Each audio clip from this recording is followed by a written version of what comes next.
Hello friends பார்த்தீங்கன்னா, இன்னைக்கு ஆகா கல்யாணத்தில பார்த்தீங்கன்னா, பிரபா கல்யாணத்த நிறுத்துறதுக்காக நம்ம அனாமிகா என்ன பண்றாங்கன்னு பார்த்தீங்கன்னா, வருண்ட்ட வந்து ஒரு லேடிய விட்டு பேச விடுறாங்க.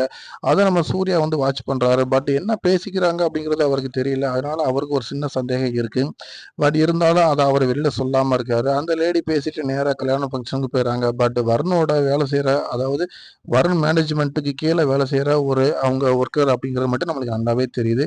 இப்படி ஒரு பொசிஷன்ல தான் வந்து என்ன பண்றாருன்னா, சூர்யா வந்து நம்ம மகாட்ட வந்து என்ன பண்றாருன்னா, ஒரு சின்ன விளையாட்டு மகளுக்குள்ளே பண்ணி விளையாண்டுக்கிட்டு இருக்காரு. அத அவங்க தெரிஞ்சுக்கிட்டு என்ன பண்றாங்கன்னா, பாஸ்ட்ட பேசுற மாரியே பேசி, சூர்யாவ அவங்க வந்து கொஞ்சம் டீக்ரேட் பண்றாங்க. அத புரிஞ்சுக்கிட்டு அவர் என்ன சொல்றாருன்னா, மகாட்டே மகா உன்னுடைய பாஸ் வர்றதுக்காக நான் வெயிட் பண்ணிக்கிட்டு இருக்கேன். அவர் வந்தவுடனே கண்டிப்பா வந்து நான் உன்ட்ட அழைச்சுட்டு வந்துருவேன் அப்படின்ற மாரிலாம் சொல்றாரு. நீங்களாவே பாஸா இருந்துகிட்டு எப்படியெல்லாம் நடிக்கிறீங்க பாருங்க. உங்கள என்ன பண்றீங்க அப்படின்னு சொல்லி நம்ம மகா வந்து அதே மாரி அவங்களும் அத பத்தி பேசிக்கிட்டு தான் இருக்கிறாங்க. இப்படி ஒரு சூழ்நிலை தான் நம்ம வந்து என்ன பண்றாங்கன்னு பார்த்தீங்கன்னா, நம்ம ராஜலட்சுமி வந்து கல்யாணத்துல வந்து எல்லாருமே வந்து கோடீஸ்வரிட்ட பேசுறத பார்த்துட்டு கோடீஸ்வரி ரொம்ப சந்தோஷப்படுறாங்க. நீங்க எல்லாரும் முயற்சி எடுத்து தான் என் மகளோட கல்யாணம் ரொம்ப சிறப்பா நடக்கிறதுக்கு ஒரு வாய்ப்பு ஏற்பட்டிருக்கு. ரொம்ப சந்தோஷங்க அப்படிங்கும்போது, விஜயோட அம்மா காயத்ரியோட வந்து அந்த இடத்துல வந்து என்னைய எதுவும் நீங்க தப்பா நினைச்சுக்கிற வேணாம் அப்படின்லாம் பேசும்போது எல்லாருக்குமே ரொம்ப சந்தோஷமா தான் இருக்கு.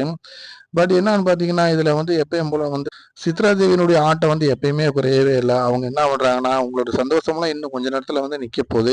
அதுக்கு தான் அனாமிகா ஒரு லேடிய வந்து அனுப்பிச்சு விட்டுருக்கா அப்படின்றாங்க. பார்க்கலாம். இப்படி ஒரு சூழ்நிலை தான் வந்து கார்ல வந்து விஜய் வந்து இறங்குறாரு. பட் வந்து விஜய் கல்யாணம் பண்ற மாரி தான் இந்த எபிசோட முடிக்கிறாங்க. நம்ம தொடர்ந்து அத பார்க்கலாம். லைக் பண்ணுங்க, ஷேர் பண்ணுங்க, சப்ஸ்கிரைப் பண்ணுங்க.